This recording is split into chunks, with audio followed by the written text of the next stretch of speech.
Bienvenido a nuestro curso de Ciencias de los Materiales. En nuestra unidad número 3 hablaremos de las soluciones sólidas.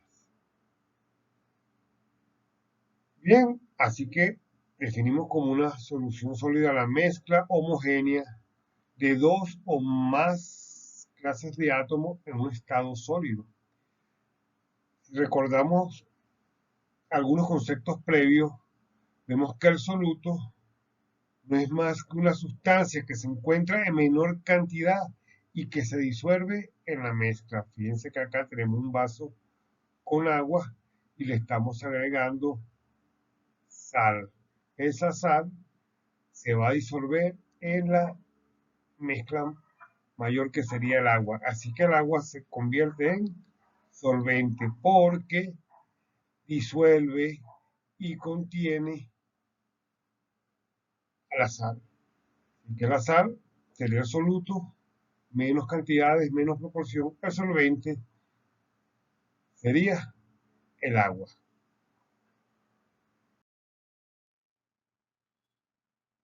Dentro de las soluciones sólidas pueden existir dos tipos. Las sustitucionales, acá indicadas, que generalmente existe entre metales afines en cuanto a estructura cristalina y tamaño de los átomos, afinidad química entre ellos. Puede estar desordenados o ordenados. Tenemos el intersticial,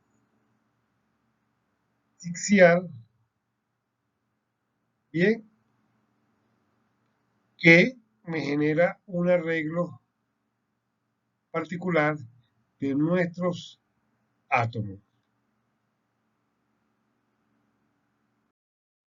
En función de los arreglos sustitucionales e intersticiales, generan endurecimiento en la red cristalina del sólido. Esto va en función del, de la cantidad de átomos y el arreglo y la afinidad química. Es decir, que en el sitio, en el área donde está generándose tal deformación, como se observa acá en la figura, en esa área, en esa sección, se genera un endurecimiento del tejido, un endurecimiento de la red cristalina y se conoce como endurecimiento de las soluciones sólidas.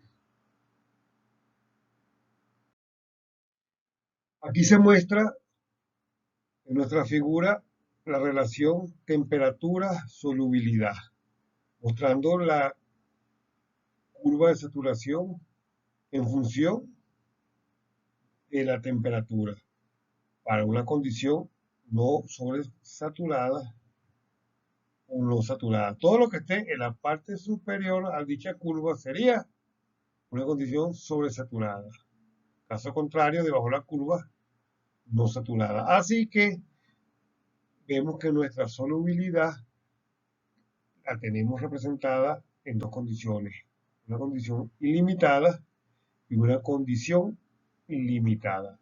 La ilimitada completamente soluble entre ellos, es decir, ambos componentes de la mezcla son homogéneos. Y la limitada, esa mezcla va a depender de la concentración del soluto. Si esto se incrementa, la concentración varía y se aprecia que no son solubles entre sí. Acá mostramos la curva de solubilidad del carbono en el hierro. Tenemos temperatura versus porcentaje de carbono.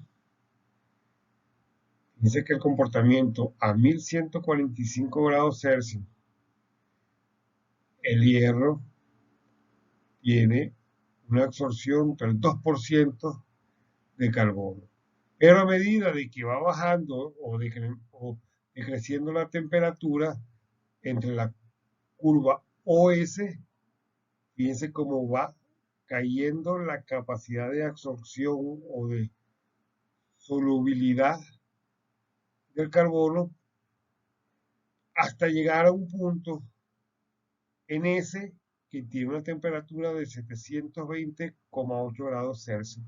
Y en ese punto S se muestra que la absorción de carbono pasó del 2% al 0,9%. Si nos seguimos desplazando en esa recta desde S hasta P a una temperatura de 720, supongamos que acá está constante, en el punto P, fíjense cómo hay un decrecimiento abrupto de la capacidad de absorción, pasa de 0,9 a 0,035% hasta un mínimo de 0,008% de absorción. Esto es debido a que en esta parte superior, en esta sección de temperatura, el arreglo molecular del hierro es un FCC centrado en las caras. Entonces tiene capacidad de arreglo de la estructura de los átomos de carbono y así la absorción. Más acá, en este punto, ya pierde esa capacidad de arreglo. Ya no sería una FCC, sino se convertiría en una BCC. Y ya no tiene más capacidad de arreglo, ya está saturado. Por eso es que la capacidad de absorción es muy baja con respecto a la temperatura mostrada acá de 1145 grados Celsius. Hasta el próximo encuentro.